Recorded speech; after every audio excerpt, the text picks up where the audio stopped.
राधे राधे दोस्तों। पूजा वार्ष्णेय पारिवारिक कहानियों में आपका स्वागत है। हमारी आज की कहानी का शीर्षक है मम्मी जी, असली सबूत तो मेरे पास है। चलिए कहानी शुरू करते हैं। प्रिया शाम को कपड़े सुखाने के लिए छत पर गई थी। हल्की हवा चल रही थी और वह रस्सी पर कपड़े डाल रही थी कि तभी पड़ोसी अनिल वहां आ गया। दोनों आपस में धीरे धीरे बातें करने लगे। इसी बीच अचानक उसकी सास कमला देवी भी छत पर पहुंच गईं। उनकी नज़र जैसे ही दोनों पर पड़ी, प्रिया और अनिल तुरंत अलग हो गए और चुपचाप खड़े हो गए। कमला देवी के दिल में संदेह की घंटियां जोर जोर से बजने लगीं। असल में वो कई दिनों से गौर कर रही थीं कि प्रिया और अनिल के बीच कुछ ज़्यादा ही नज़दीकियां बढ़ रही हैं। तेज कदमों से आगे बढ़ते हुए कमला देवी ने प्रिया का हाथ पकड़ लिया और गुस्से से बोली, बहू, देख रही हूं इन दिनों तू इस पड़ोसी के साथ कुछ ज्यादा ही घुल मिल रही है। ये सब क्या चल रहा है? अपने चरित्र की रक्षा करना तेरी ही जिम्मेदारी है। प्रिया घबरा गई। उसने जल्दी से हाथ छुड़ाते हुए कहा, माँ जी, आप गलत समझ रही हैं। मैं तो बस अंकल जी से हल्की फुल्की बातें कर रही थी। इतना कहकर वह तुरंत नीचे उतर गई। कमला देवी का गुस्सा 7वें आसमान पर था। उन्होंने पीछे पलटकर अनिल को देखा, लेकिन वो तो कब का छत से उतरकर चला गया था। कमला देवी बड़बड़ाई, सामने तो अंकल कह रही है और पीछे से न जाने कौन सा खेल खेल रही है। अब उनका मन बड़ा ही अशांत हो उठा। बेटा अमित अक्सर ऑफिस के सिलसिले में बाहर रहता था। बहू का अनिल से लगातार मिलना जुलना और अब ये छुप छुप कर बातें करना, सब उन्हें बेहद संदिग्ध लग रहा था। कुछ देर बाद उन्होंने देखा कि प्रिया रसोई में सब्जी काटते हुए किसी से फोन पर हंस हंस कर बातें कर रही है।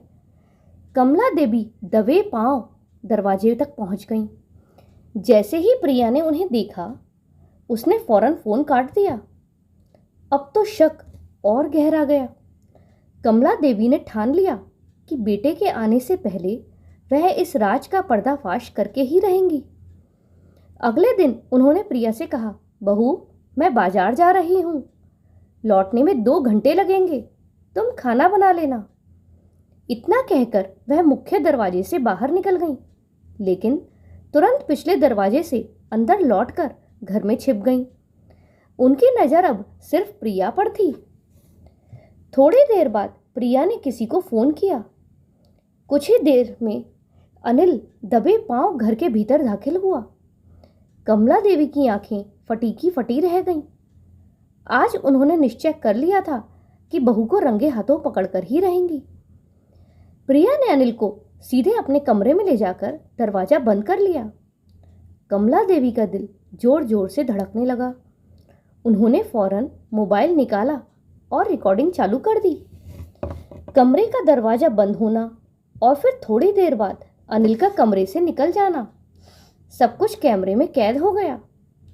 अनिल जल्दी जल्दी घर से निकल गया और कुछ समय बाद प्रिया चेहरे पर अजीब सी चमक लिए कमरे से बाहर आई और फिर सामान्य ढंग से रसोई में खाना बनाने लगी। कमला देवी ने राहत की सांस ली और मन ही मन बोली, अब मेरे पास सबूत है। बेटा लौटेगा तो बहू का असली चेहरा दिखाऊंगी। हालांकि उनके मन में ये डर भी था कि अगर अभी उन्होंने आवाज़ उठाई तो कहीं प्रिया उन्हें ही ना नुकसान पहुंचा दे। इसीलिए उन्होंने धैर्य से काम लिया। 1 हफ्ते तक उन्होंने चुपचाप इंतजार किया। इस बीच उन्होंने कई बार प्रिया और अनिल को साथ साथ देखा, लेकिन बोली नहीं। उन्हें भरोसा था कि सबूत उनके पास है। अंततः 1 हफ्ते बाद अमित घर आया। आते ही कमला देवी ने उसे अपने कमरे में बुलाकर कहा, बेटा, तेरे पीछे तेरी पत्नी पराये मर्द को अपने कमरे में लेकर गई थी। इतना कहकर उन्होंने मोबाइल में कैद वीडियो दिखा दी। अमित का चेहरा गुस्से से लाल हो उठा। वह बोला, माँ, मैं अभी उससे बात करता हूँ। कभी नहीं सोचा था कि मेरी पत्नी, जिसे मैं इतना प्यार करता हूँ, मेरे साथ धोखा करेगी। कमला देवी ने मुंह बनाते हुए कहा, पता नहीं कैसी औरत है ये, जो इतना अच्छा पति होने के बावजूद बाहर मुंह मार रही है। मुझे तो तुझे यह सब बताते हुए भी शर्म आ रही है। उन्हें तसल्ली थी कि उन्होंने अपनी बहू की असलियत बेटे के सामने ला दी, लेकिन उन्हें जरा भी अंदाजा नहीं था कि आगे क्या होने वाला है। अमित ने गुस्से से प्रिया को बुलाकर कहा, सच सच बता, तुम्हारा और पड़ोसी का क्या रिश्ता है? मुझे नहीं पता था कि तुम इतनी गिरी हुई निकलोगी। मेरे प्यार में आखिर कहाँ कमी रह गई थी जो तुम्हें ये सब करना पड़ा? ये कहते कहते उसकी आंखें नम हो गईं। प्रिया हैरान रह गई और बोली, मेरा अनिल अंकल के साथ कोई गलत रिश्ता नहीं है। तभी कमला देवी उसके बाल पकड़कर चिल्लाईं, झूठी, मेरे पास तेरे खिलाफ पक्का सबूत है। इतना कहकर उन्होंने मोबाइल का वीडियो चला दिया। प्रिया ने झटके से अपनी सास का हाथ छुड़ाया और बोली, सबूत तो मेरे पास भी है और मैं अभी दिखाती हूँ। इतना कहकर वह कमरे में गई और एक बैग लेकर लौटी। उसमें से कुछ तस्वीरें निकालकर सास के बिस्तर पर पटकते हुए बोली, अब बताइए माँ जी, आप क्या कहेंगी? तस्वीरों में कमला देवी किसी और मर्द के साथ आपत्तिजनक हालत में नजर आ रही थीं। ये देखकर कमला देवी बौखला गईं।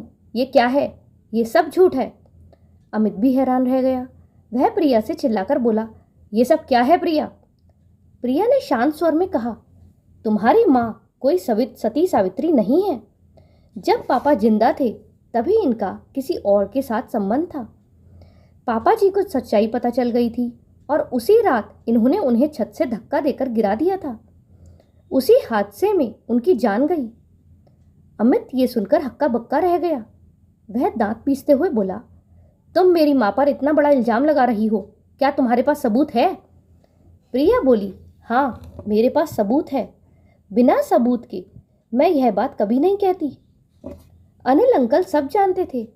उन्होंने पापा जी की अनुपस्थिति में किसी अजनबी को घर में आते जाते देखा था। उन्होंने वीडियो और तस्वीरें भी अपने मोबाइल में कैद की थीं। जिस रात झगड़ा हुआ था उसी रात की रिकॉर्डिंग भी है, जिसमें साफ साफ दिखता है कि माँ जी ने पापा जी को धक्का दिया था। उन्होंने पहले तुम्हें बताने की कोशिश की थी, लेकिन तुमने उन पर विश्वास नहीं किया। बाद में उन्होंने मुझे यह सब दिखाया और सबूत मेरे पास सौंप दिए। उस दिन की जो वीडियो माँ जी तुम्हें दिखा रही थी, उसी दिन उन्होंने वो सबूत मुझे दिए थे। मैं बस तुम्हारे लौटने का इंतजार कर रही थी। अब अमित का सर चकराने लगा। उसे याद आया कि पापा की मृत्यु के समय मोहल्ले में ऐसी बातें फैली थीं, लेकिन उसने कभी यकीन नहीं किया। वह सिर पकड़कर बिस्तर पर बैठ गया। कमला देवी बार बार कह रही थी, बहू अपना गुनाह छिपाने के लिए मेरे ऊपर झूठा आरोप लगा रही है। ये सब नकली फोटो हैं। लेकिन अमित अब सच्चाई जानना चाहता था। प्रिया ने सारे सबूत सामने रख दिए। सारे सबूत देखकर अमित ने तुरंत पुलिस को फोन कर दिया और अपनी माँ को अरेस्ट करा दिया। उसके बाद केस चला। फिर अनिल ने भी कोर्ट में जाकर गवाही दी। आखिरकार कमला देवी का असली चेहरा सबके सामने आ गया। कोर्ट ने उन्हें पति की हत्या और गैर कानूनी संबंधों के जुर्म में दोषी ठहराया।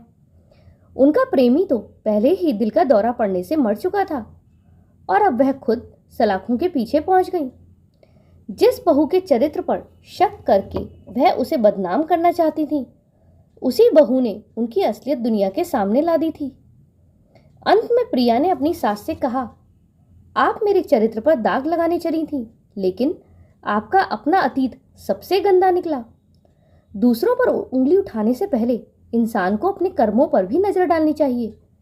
सच्चाई चाहे कितनी भी छिपाई जाए, एक दिन सामने आ ही जाती है। तो दोस्तों, इस कहानी के बारे में आपकी क्या राय है, कमेंट में ज़रूर बताइएगा।